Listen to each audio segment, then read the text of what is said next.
Nicholas Zakaria, senior lecturer.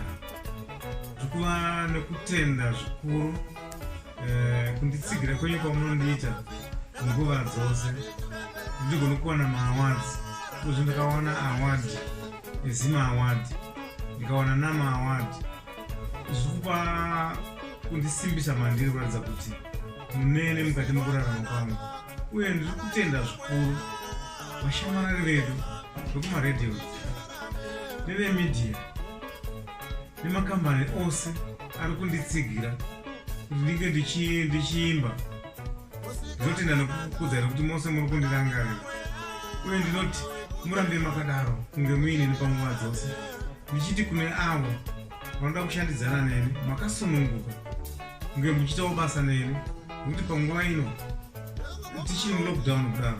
Kupera kwelockdown makasununguka kundisheedza ndigoita mabasa nemi vanoita mabirthday parties avo ndiripo, vangaita zvipi zvinoda vanoridza ndiripo pakuridza.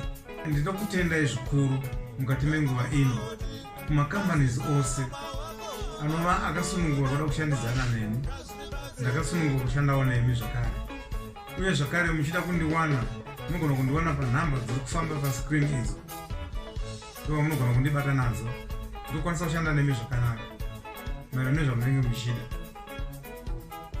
Ndinokutsigirai muchinditsigirawo sekutsigirawo makandiitawo ini. Ndinodada nemi zvikuru. Chivai neni kwenguva dzose.